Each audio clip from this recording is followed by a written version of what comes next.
Welcome into the Where You're Going podcast. I'm your host, John Liddle. It is not about where you've been. It's not even about where you are right now. It is about where you're going and who you're becoming. And that's what this show is all about. I'm your host, John Liddle. Thank you so much for being here for show number 2. Got such a treat for you today. Thank you for being here. If you're liking the show so far, make sure to subscribe wherever you get your podcasts, but Apple Podcasts, Spotify, YouTube. Rate the show, review the show. If you're on Apple Podcasts, just scroll on down to the bottom of the show page and you can review the show right there. Whenever you do that, it helps other people find the show. We are all about bringing hope to people. We've all gone through difficult circumstances. I was talking about it with a friend this week that it's not always that we're at rock bottom. In show number 1, I told you about my rock bottom. I certainly was there. It was my rock bottom for sure. It's not always that we're in rock bottom, though. Sometimes we're just stuck. Sometimes we feel like we just can't get out of first or second gear and we need that nudge.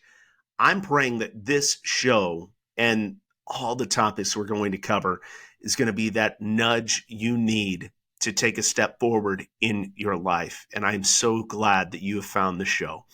A really special story today and a really special person. Jeremy Baus is our guest on the show. How do I know Jeremy? Well, I probably would not know Jeremy if I had not been through what I went through. Again, another story. Me and Jeremy were discussing it. By the way, are you a fan of Ted Lasso? Got to admit, I've been locked in for the last couple years. And something that Ted Lasso said to one of the other characters on the show was, if that wouldn't have happened, if you hadn't have, gone from one team to another, then we never would have met each other. And, that's what my friend Jeremy said to me. If you hadn't have gone through all that you've been through, specifically, just your marriage falling apart almost 3 years ago, then we would have never gotten to know each other. And maybe if we had gotten to know each other, it would have been during different circumstances. I wouldn't have been in such a raw place for him to speak into my life and us to have such a great friendship. So, there can be amazing things born out of seemingly sad things, amazing things born out of tragedies. And I think my relationship with Jeremy Baus is a big part of that. I love Jeremy. He is like a big teddy bear. He's like a big hockey playing teddy bear. Big old dude. I don't want to sell him short, but like 6'5" and just massive, and you love coming up and giving him a hug because you feel so safe when you're in his arms. I didn't say that out loud, did I? It feels like he could be your bodyguard, and protect you wherever you go. But me and Jeremy have bonded over a lot of things, whether it be our love of sports, our love of our family, but especially our love of God. And at one of the lowest points in my life, God directed me to his circle, and more importantly, some incredible lessons about what it means to have a relationship with God and truly take hold of what God believes about us. That's why Jeremy Baus means so much to me, and I want you to meet my great friend, Jeremy Baus. Jeremy, I was about to say that it was just happenstance that we ran into each other 2.5, almost 3 years ago, but it's not. It's a God thing. It's him bringing us together. And man, I'm so thankful for who you've been in my life over the last 3 years. Oh, thanks, John. Same. You've made a massive impact in my life, and I'm happy to be here. Absolutely. I'm happy to have you on, because when I thought about how I wanted to start off the podcast, and we're going to have a lot of interviews on this show over time, and it's going to be a lot of fun, and we're going to learn a lot together. But I just wanted to start with, okay, here's where I was about 3 years ago, and here are some of the people that helped me through it, and here are some of the concepts that helped me go from, oh my gosh, I feel like my life as I know it is ending, to having hope, because that's what we're going for with this podcast. And that's what I'm so glad I have today. And what you really helped like guide my eyes toward was the issue of identity. And that's what we're going to talk about today. But I just want to start with this. Like the first time I got to know you, we were at what we call a circles group at our church, and I just sat down at this random table with this friendly looking guy named Jeremy. And we were just going to talk about, the weekend message and get to know each other. But I was I was not in a great way. I was feeling pretty lousy about myself. What do you remember about that first meeting? Man, I remember it was the first time we were doing on-campus circles in years. It was kind of like right as COVID was kind of winding down, and I just remember you coming and sitting down and just looking at you, just going like, "All right, I'm excited to get to know this guy. I know nothing about him. He's got a smile on his face."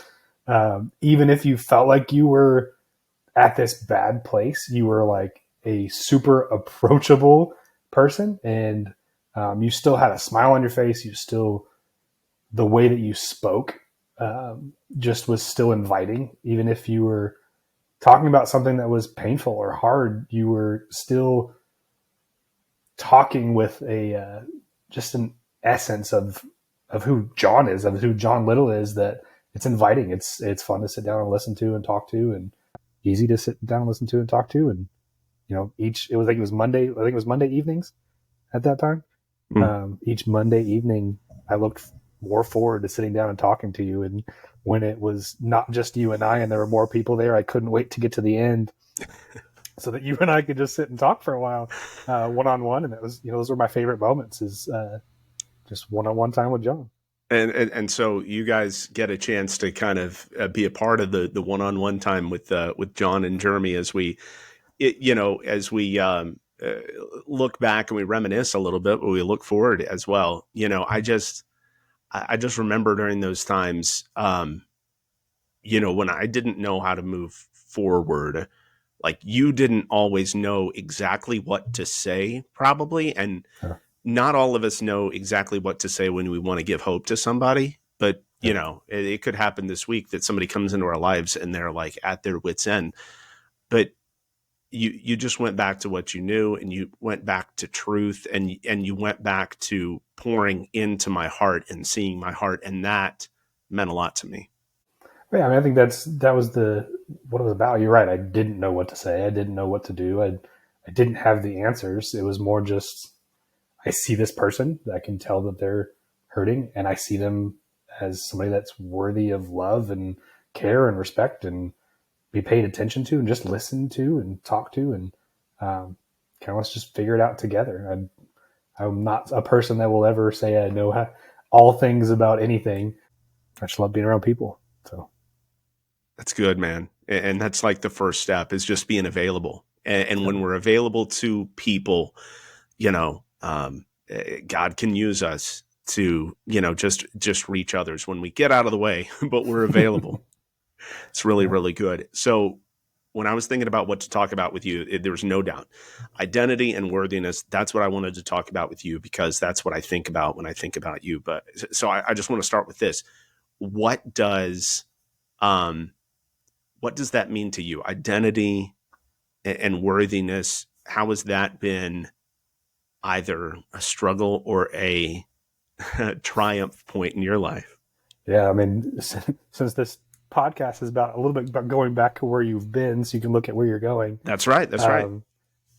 Man, so I grew up playing hockey. I grew up in a family that was all about performance. So a lot of my identity was tied to how well can I perform at whatever I'm doing. How well can I perform the ice? When I got to my job, it was how well can I perform in my job? And I have the unique situation that I work with my dad on a daily basis.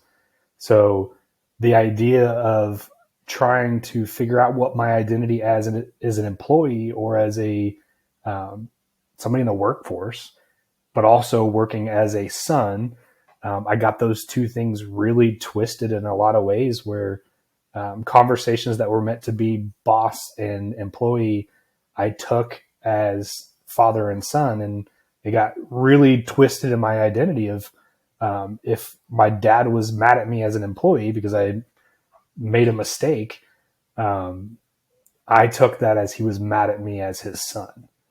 And then you take that to the whole another level, father-son relationship, believing in Jesus, believing in God, that I took the same responsibility when I had conversations with God of like, if God was upset with me, I would feel like he was angry with me because I didn't do what he expected me to do. Or I had that father-son relationship that also went to me and God.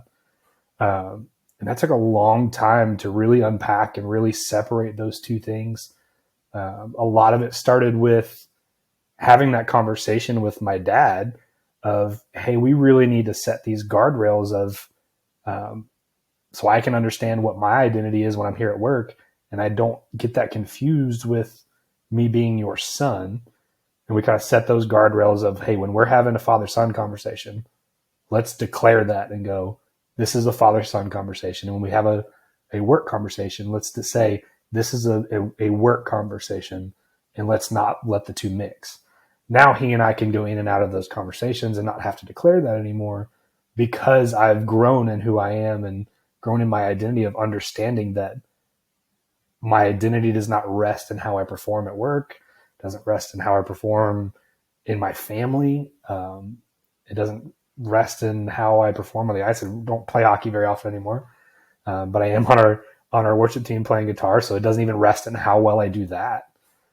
It rests in me being worthy as God's creation, number one, and number two, being worthy because of Jesus. So I get to walk in that aspect of my identity isn't defined by my work ethic anymore. It's defined just for being Jeremy Baus and how I was created to love people, to live out what I was created to do, and be around people, make people smile, lift people up, build them up, whatever that is. And it's a continuous journey. It's not I've got it figured out and my identity is rock solid. Something always comes up where I'm like, man, I'm finding my identity in that conversation, or I'm finding my identity in how my kids act at school, and having to really unravel each of those things when they come up, because it's not I've fixed it, I'm moving on, I'm done with that aspect of it. It's a continuous cycle of, man, I'm really getting twisted in this situation. Maybe it's because I'm finding my identity in being a good parent. And if my kid's acting up, I don't see myself as a good parent.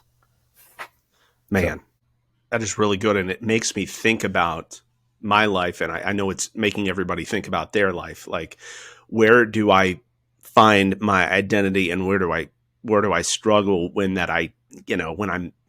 it feels like that area of my life isn't going exactly according to plan? Because like, I've got areas in my life where I'm not perfect, but it doesn't get me down if I'm not perfect, if that makes sense. Yeah. But then there are areas of my life like my marriage. And I saw this all throughout my marriage. And then when it ended, the fact that I wasn't married, or my marriage wasn't going well, or my ex-wife was upset with me for some reason, that just tore me up. And I don't know exactly why.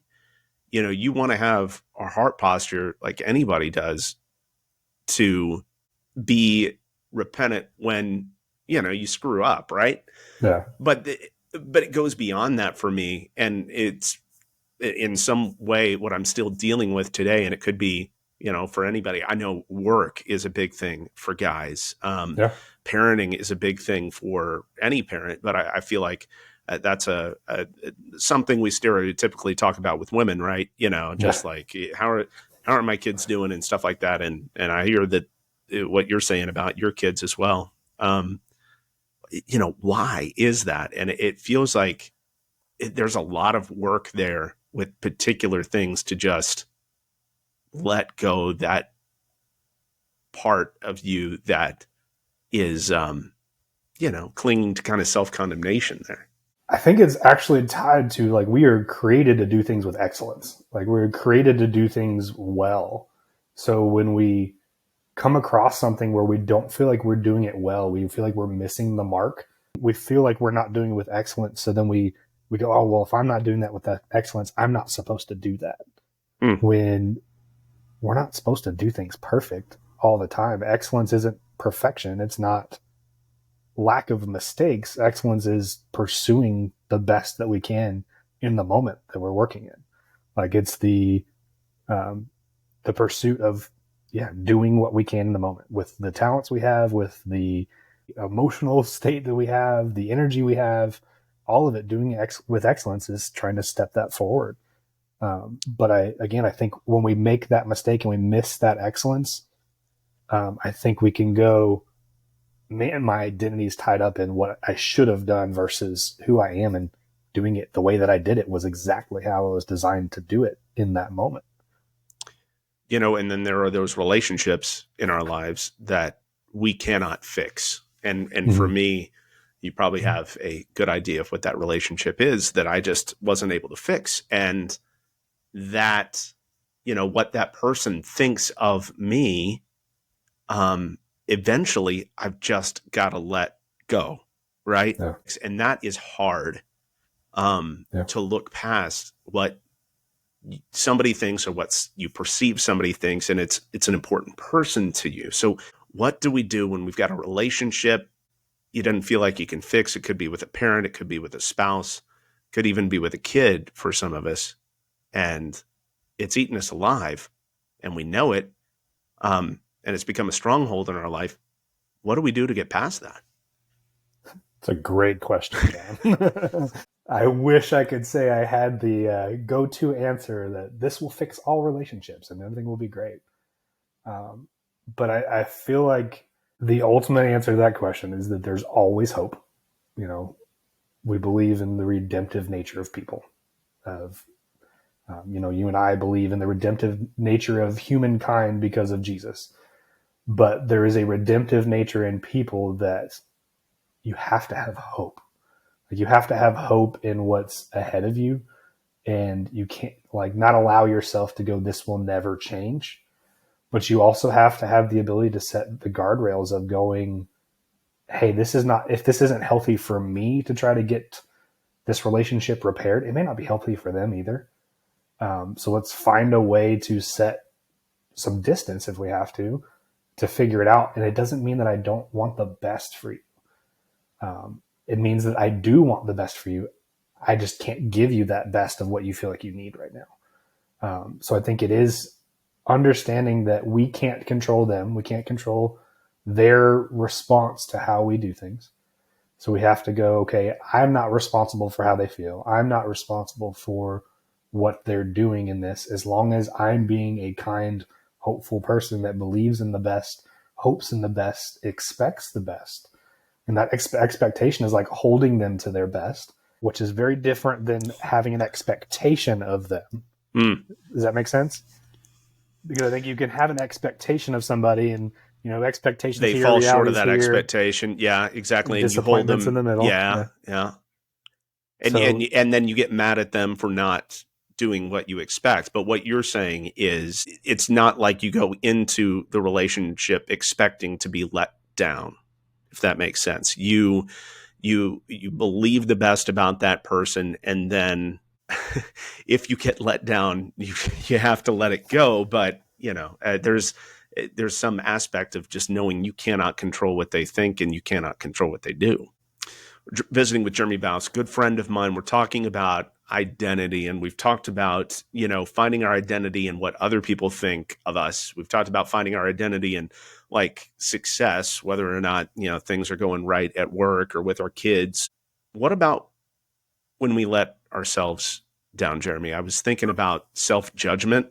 When we come up short of what we believe, and this is something you alluded to earlier, but when we start judging ourselves and not giving ourselves the ability to mess up without forgiving ourselves, how can that impact our identity?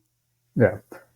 Personally, I am my own biggest critic, and I hold myself to a higher standard than I think anybody else holds me to. And that often puts me in that place of self-condemnation, of feeling like I'm worthless because I didn't meet what I had expected for me. When somebody else maybe had me meeting a goal that was attainable and I had met that goal, but I had set a further goal for myself or a further expectation for myself, I really do beat myself up of going, you dummy, why'd you do that? Sometimes it's the voice of my father, and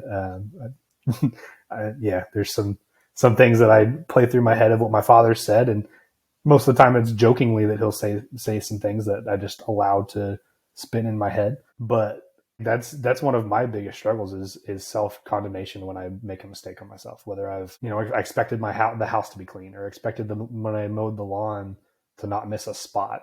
These are kind of silly examples, but I'll beat myself up over missing like a 3-inch spot of grass that when I was running the lawnmower, because I expect myself to be perfect. And that's where I roll back into the identity piece, and I have to go, why do I want myself to be perfect? Why do I want my lawn to look perfect? And for me, I roll back into, it's because how I think other people will perceive me if they see a strip of lawn that isn't taken care of. And that's my internal motivators, is how people perceive what I'm doing. I do not like to look like I don't know what I'm doing. Incompetence is like my biggest fear. If I feel like I'm incompetent in a situation, I'm terrified. So if I miss something that makes me look incompetent, that's where I really start to beat myself up. I've got a fear of abandonment, of being left alone. Yeah. Of being, and that goes back to childhood. I think we've all got, and I was wondering, how are we going to encourage people today to look at their childhood, to look back? And I think people have become more accepting of looking, deep into their past and where these wounds come from. But if that's something you've never looked at, I know Jeremy and I would both encourage you to do that and think, if I'm always self-condemning, or if I am lacking in identity, if I'm finding my identity in, external forces, what other people think of me, you've got to eventually figure out why and go back and look at that spot. If you don't, it's just going to, continue to eat you alive. And, you hear Jeremy and I, and we're still struggling with this. It's not that things are going to be perfect down the line, but if you just start to zero in on something you can hold on to say, you're like, I don't like being found incompetent. I'm saying, I don't like being abandoned. I don't like feeling like people are running out on me. Then you start to get an idea of why you struggle in the identity piece, and you start to get a sense of why you do what you do as an adult. Yeah. Yeah. And it's not this is why I do it and it's okay, let me sit in it. It's sure.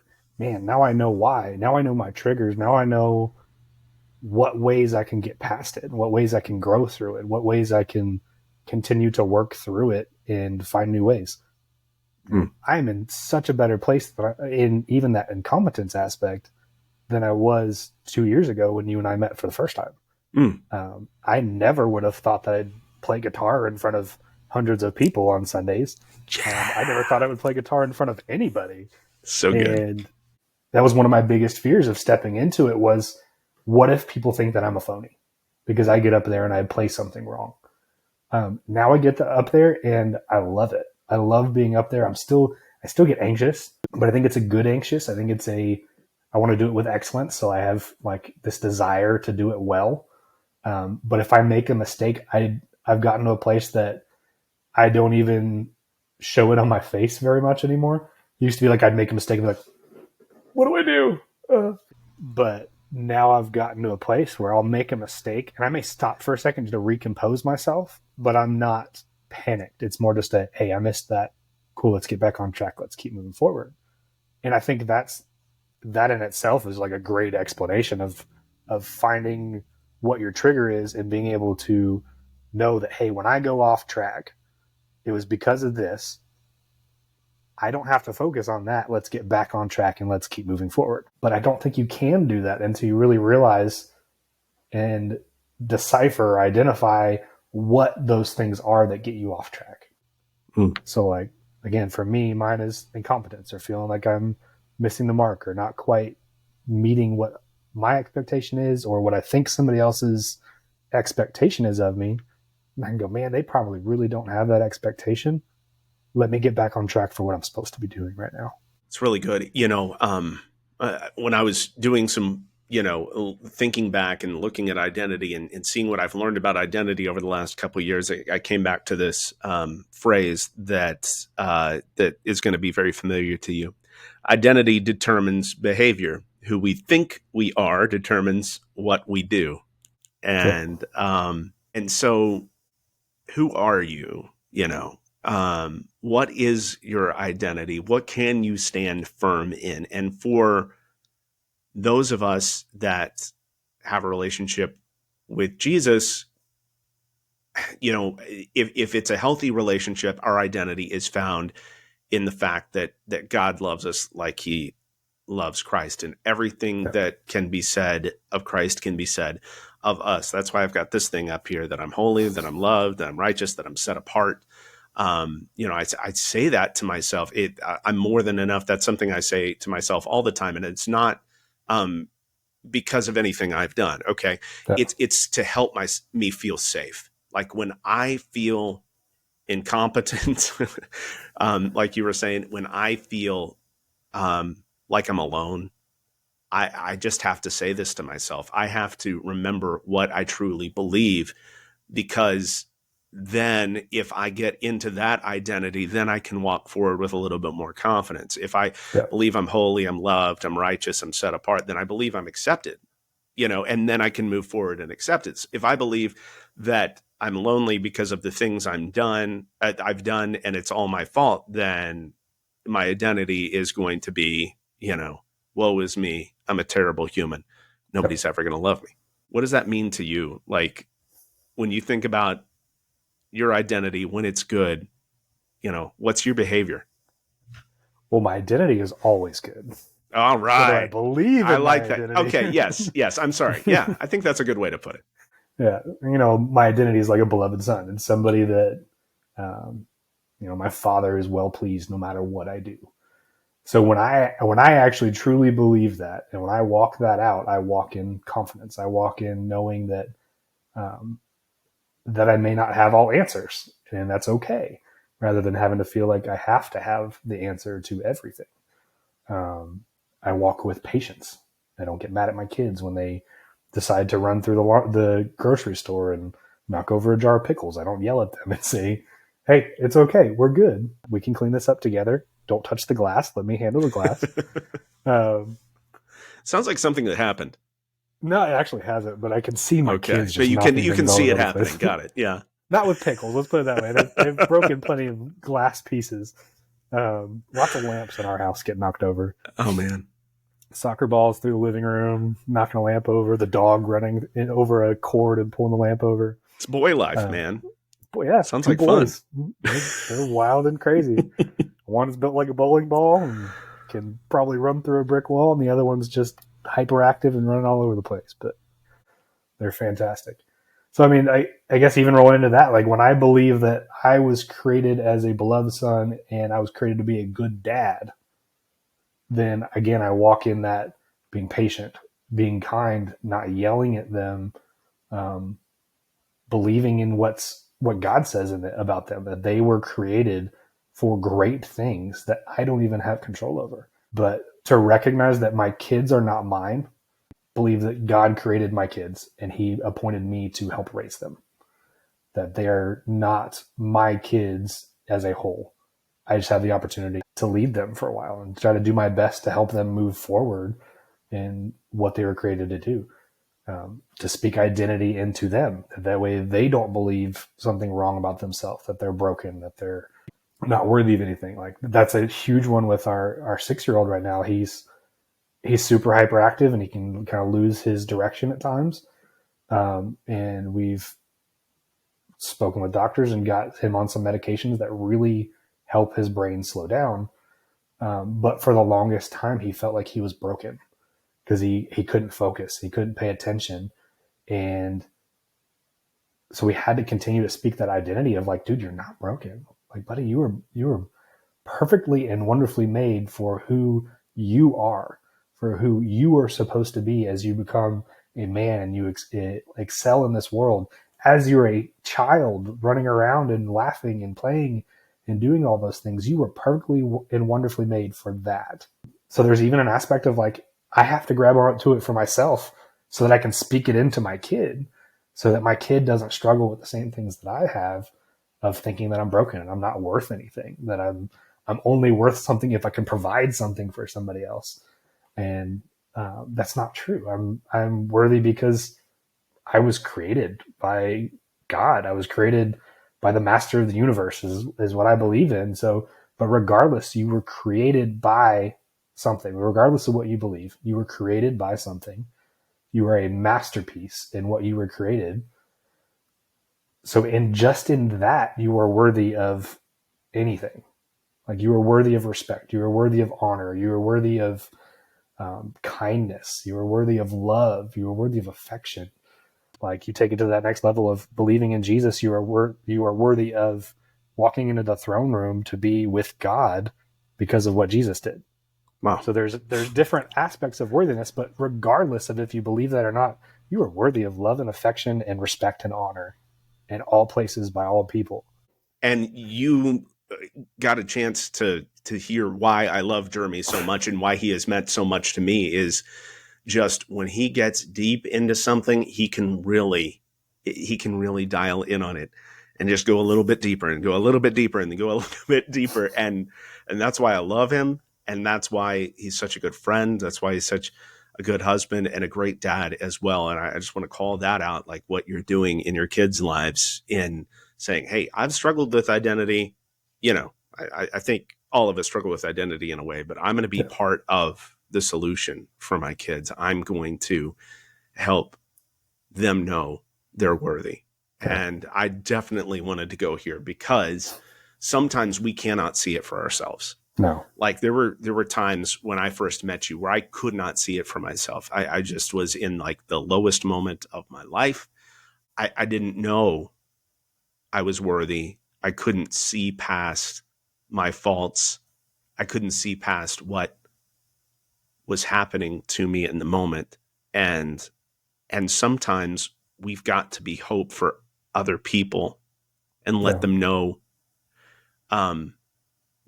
what their identity is and let them know they're worthy. And along the lines, I mean, just a couple weeks into our friendship, you gave me this key. It said worthy on it that your wife had given you, and you passed it on to me. And that meant a ton to me. Tell me about that, why you did that, and what it just what that word means to you. Yeah. So the giving key. So if anybody doesn't know what a giving key is, it's basically just a house key that somebody has stamped a word into, that they've put on their keychain to remind them of something. Usually it's something to remind them of something about themselves that they may not fully grab onto.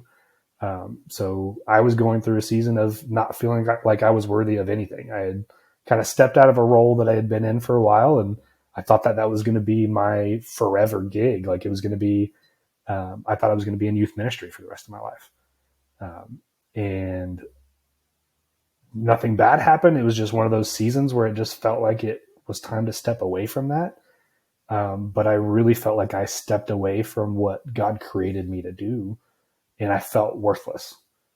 And I continued to battle with it. And it was about the same time that Avengers Endgame came out. So the whole like Thor gaining weight and struggling, and the moment where he goes back in time and he reaches out for Mjolnir and it comes to him and he goes, "I'm still worthy." That was a line that just sunk to my soul, because it was one of those like, oh my goodness, I've been saying that over myself over and over again, feeling unworthy about my life, like I've missed my calling, like I've missed everything, and now I am worthy. So in that season, my wife recognized that in me. My wife calls it out in me of like, man, you're really stuck in this loop of feeling like you're unworthy in all aspects. I felt unworthy to be her husband. I felt unworthy to be my kid's father. I felt unworthy at work. I felt unworthy in my friendships. It was just this space, and it didn't help that I was in a lot of physical pain as well. I was having major back problems at that time, so I didn't feel like I could actually do anything. I spent a lot of time in bed in pain, so I couldn't play with my kids, so I felt like I was a bad dad. But she gave me this key, and I carried it around for a while, and then like it slowly, every time I got my keys out to get in the car or walk into the house, I would see this key, and it was a key about that big and kind of had a big head on it. It was black, and it just had Worthy stamped into it. And I had been invited to lead some circles at the church and sit at this table, and that really started to rebuild my confidence in what God called me to do. And it wasn't to be just in youth ministry; it was to be just love people and see people where they were, and help people grow and grow myself and continue to take steps. So we were getting to this place, and you and I met, and I could just see it in you of you did not feel that way. You did not feel worthy. You felt worthless. And I think you had actually said that a few times. And I don't remember how early I gave it to you, but I feel like it was like week 2 or 3 that we really knew each other.